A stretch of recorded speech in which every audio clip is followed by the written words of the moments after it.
भारती, आप देख रहे हैं खबरें न्यूज़ 24। आइए देखते हैं इस वक्त की खबर जो प्रयागराज से। ज्योतिष पीठ के शंकराचार्य अभिमुक्तेश्वरानंद सरस्वती ने आज प्रयागराज महाकुंभ मेले में 324 कुंडीय पंचायतन गौ प्रतिष्ठा महायज्ञ के सफल आयोजन के बाद गौ माता को राष्ट्रमाता घोषित किए जाने की मांग को लेकर केंद्र सरकार को 17 मार्च तक समय दिया है। उन्होंने कहा है कि 17 मार्च को दिल्ली के रामलीला मैदान में प्रयागराज से शुरू हुई गौरक्षा पदयात्रा पहुंचेगी, जिसमें मैं खुद मौजूद रहूंगा। सुबह 7 बजे से शाम 5 बजे गौ प्रतिष्ठा निर्णायक दिवस पर केंद्र सरकार से विचार करने का अनुरोध किया जाएगा, लेकिन शाम 5 बजे के बाद कोई निर्णय को स्वीकार नहीं किया जाएगा, बल्कि हम एक नए आंदोलन की रूपरेखा तैयार करेंगे। हमारे साथ तमाम शंकराचार्य अखाड़ों के पदाधिकारी और सनातनी हिंदुओं का समर्थन मिला है। प्रयागराज से समरजा की खास पूर्णाहुति की होती है तो कल दोपहर 12 कुछ मिनट पर अभिजित मुहूर्त में संपन्न हो जाएगी। तो ये यज्ञ पूरा हो, ये भी हमारे आंदोलन का एक चरण था। लोगों के सामने आप लोगों के माध्यम से पूरे देश को अगले चरण के बारे में हम घोषणा कर दें कि हमारा गौ प्रतिष्ठा आंदोलन अब अगले चरण में किस ओर जा रहा है। हम आपको बताना चाहेंगे कि हम लोग ये सोचते इकट्ठा होने की बात कही जा रही है।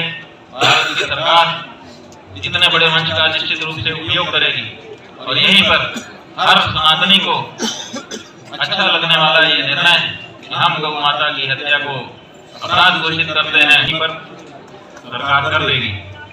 लेकिन बंधुओं, ऐसा होता दिखाई नहीं दिया, इसलिए आशा जो थी वैसा दिखाई नहीं दिया है। इसलिए अब हम लोगों ने ये सोचा है कि अब हमारे यहाँ जाएंगे। ये बात देश के सामने, जनता के सामने, हिंदुओं के सामने, गौ भक्तों के सामने स्पष्ट हो जानी चाहिए कि देश में जो सरकार है वो गौ माता के बारे में क्या भाव रखती है। कि कभी जो हमारे शासक हैं, कभी उनका गाय की पूजा करते हुए का, गाय की आरती उतारते हुए का, कभी गोद में लेकर के पुचकारते उतारते हुए का फोटो आता है, और कभी डाटा आता है कि इतने जब हम यहाँ मध्य प्रदेश, उत्तर प्रदेश आदि हिंदी भाषी प्रदेशों में रहते हैं, हिंदू बहुल प्रदेशों में रहते हैं, तो यहाँ पर सुनाई देता है कि गाय हमारी माता है, अमुक को वोट, गाय को जीवन दान, अमुक को मतदान, गाय को जीवन दान, ऐसे स्लोगन और पोस्टर दिखाई देते हैं। वहाँ पर उन्होंने हमारे प्रवेश पर भी रोक लगा दिया। इतना ही नहीं, भारतीय जनता पार्टी के वहाँ के प्रदेश अध्यक्ष ने एक पत्र जारी किया जिसमें उन्होंने कहा कि शंकराचार्य गाय माता का ध्वज लेकर के हमारे प्रदेश में प्रवेश नहीं कर सकते। उपयोग भारत की केंद्र और राज्य की सरकार करेगी और यहाँ पर आए और यहाँ सोशल माध्यम से जुड़े सनातन धर्मियों को एक बहुत बड़ा संदेश प्रदान करेगी, उनको एक उपहार देगी कि हमने कुंभ पर्व के अवसर पर गौ माता को राष्ट्रमाता घोषित कर दिया है और उनकी हत्या को पूरे देश में अब अपराध माना जाएगा। लेकिन पूर्णिमा का दिन आ गया, अभी तक इस तरह की कोई घोषणा नहीं हुई है, इसलिए अब हम लोगों ने यह तय किया है कि कल पूर्णिमा के दिन गौ प्रतिष्ठा महायज्ञ की पूर्णाहुति करके 33 दिन का समय हम केंद्र सरकार को इस बारे में स्पष्टता के लिए देंगे और रोज काउंट डाउन करते हुए गिनते जाएंगे।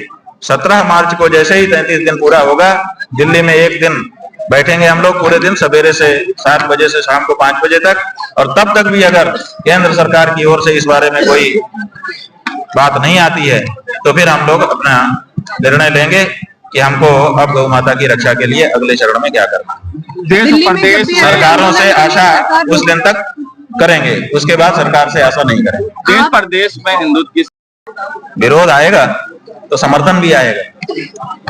केंद्र सरकार और राज्य सरकार अगर गौ प्रतिष्ठा आंदोलन का विरोध करेगी, गौ माता के लिए जो लोग संघर्ष कर रहे हैं उनके ऊपर अत्याचार करेगी, तो हिंदू जनता समर्थन नहीं करेगी। हिंदू जनता, वो जनता जिसके वोट से आप सरकार में बैठे हो, जब वो आपके विरुद्ध खड़ी हो जाएगी तब आपका क्या होगा, इसका भी तो विचार करो। इसलिए आप आंदोलनकारियों को दबाते हो, लेकिन ये वो आंदोलन नहीं है राजनीतिक ज्ञान आंदोलन, ये धार्मिक आंदोलन है, भावना प्रधान आंदोलन है। और गौ माता को माता मान करके उनके बच्चे अपनी माँ की रक्षा के लिए निकल रहे हैं। इसलिए इनके बारे में आपको अपनी रणनीति पहले से ही विचार करके स्पष्ट करनी पड़ेगी। आप जैसे दूसरे आंदोलनों के साथ करते हैं वैसा ही अगर इस आंदोलन के साथ करेंगे तो उसका परिणाम विपरीत भी हो सकता है। अयोध्या में बुलडोजर